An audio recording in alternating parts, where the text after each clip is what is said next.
After a decade of iterations, Apple looks ready to finally deliver an overhauled Apple Watch. Here are all of the new features coming, why glucose monitoring is taking so long, and why it might not be arriving when you thought it would. The most anticipated feature of the Apple Watch X, or Apple Watch 10, will be the purported redesign. It'll be the largest in the history of the watch, if you don't count the Ultra. These renders, created by Concept Central in partnership with Apple Track, show off all of the rumored changes. You'll notice the thinner overall body and an edge-to-edge display, and the addition of the action button. Of course, we can expect an updated processor on the inside as well. This should carry increased performance, better battery life, and enable a new array of sensors. Little is currently known about it at this time though. Unlike larger processors in the M series or A series, the S-chip SiP is much more tightly integrated with the overall package, so I don't think we'll get any real good leaks until much closer to launch. Unlike with the display, extending the display edge to edge goes a long way towards modernizing the feel of the watch. It makes the large bezels we have now feel clunky and antiquated. So what is Apple doing to enable this new edge-to-edge display? While there have been on-again, off-again rumors about the iPhone maker swapping micro-LED for future versions of the Apple Watch, we won't be seeing that technology here. The display will still be getting an upgrade though. According to the Elec, it looks like they'll be using an updated OLED panel for the device, which will be more power efficient, yielding improved battery life. And if you were hoping for a round Apple Watch, there have been nada, zero, no rumors predicting a round design. It's not happening, and I can say that with confidence. Another major change will be a redesigned band system. This new connection interface will reportedly rely on magnets to help keep the size down. Apple has kept the same slide-on mechanism since the OG Apple Watch debuted 10 years ago. So while your current bands won't work with the redesign, 10 years was a pretty good run. One of the main reasons for the change is to save space.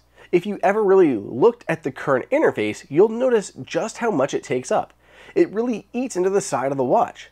That valuable space is effectively wasted and could be going towards a larger battery or other components. I know, it's heartbreaking. And everyone, like me, who has an expansive collection of bands, may be tearing up. But these changes have to be made eventually. Much like the transition from Lightning to USB-C, they will be ultimately for the greater good. There's also always a chance an adapter may exist from Apple or others, but it ultimately depends on how this new mechanism works. We don't know much other than it uses the magic of magnets. Let me know down below in the comments how you feel about Apple switching to a new band connection system. Unsurprisingly, health features will play a big role in the Apple Watch 10. Tim Cook has been very vocal about their importance to Apple. At the same time, they're also running out of sensors to add. So what's realistic? Apple has been working on blood pressure for a while, so that seems the most likely if the new sensors are included. It could even detect hypertension. Don't expect reclassification as a medical device though. They'll probably take a similar approach as they did with body temperature. They'll monitor it in the background and alert you if it trends up. You won't see a dedicated button to take on-demand systolic or diastolic readings. Sleep apnea monitoring is also rumored to be included in the update. Apple Watch already collects sleeping data, so it wouldn't be too much of a stretch to expand those capabilities to include the condition. One area of health I'm shocked Apple hasn't explored yet is stress. Various other wearables give users stress readings, and it makes sense to implement something similar here. The folks in Cupertino already help with managing mental health and stress via yoga sessions in Apple Fitness Plus, the meditation app on Apple Watch, and the journal app on iPhone. My guess is that because it's a difficult concept to visualize and measure, Apple's really taking their time on it. But I've been surprised at how well this works on competing devices, and I'd love to see Apple's take. That brings us to the big one, glucose monitoring. The long-rumored health metric Apple has been trying to crack for years. You may be wondering why this has been taking so long to implement. So let's break down the current status of glucose monitoring and what Apple is hoping to do, coming from someone who wears a continuous glucose monitor every single day. There are two primary types of glucose monitoring, invasive and non-invasive. The former, invasive, is where a sensor is implanted under the skin. It's what my Dexcom G7 is. This is entirely unrealistic for a wearable from Apple. Instead, Apple is researching the latter, non-invasive glucose monitoring, for the smartwatch. As the name suggests, this method is able to detect your blood sugar without breaking the skin. So far, there are two leading methods of non-invasive glucose monitoring. One uses your breath to measure your sugar levels as well as other key indicators like ketones. And the second is known as Raman spectroscopy, which uses light.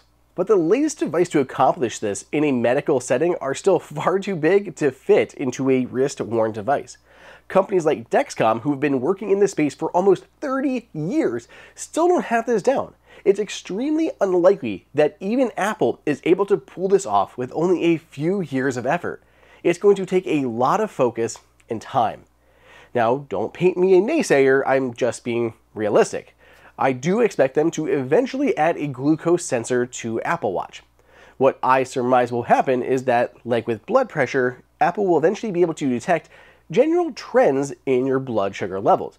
It'll position this as a mass market feature rather than something specifically targeting type 1 or type 2 diabetics. This would also allow Apple to avoid regulation by the FDA. The feature would be capable of simply informing users of trending glucose levels, or even alert them to the possibility of being pre-diabetic. There is evidence that Apple is still working on glucose monitoring. In late 2023, Bloomberg reported that Apple had appointed a new lead to the project. Tim Millett has taken over the working group that currently has a sensor in the proof of concept stage, similar to the rest of the industry. Now comes the unenvious task of shrinking that tech down to fit on your wrist. Apple will likely be pushing hard to eventually incorporate the sensor, as its rival Samsung is also working on its own implementation. Mark Gurman said in early 2023 that it was still 3 or so years away from adding this tech to Apple Watch, and to me, based on current technology, that feels about right.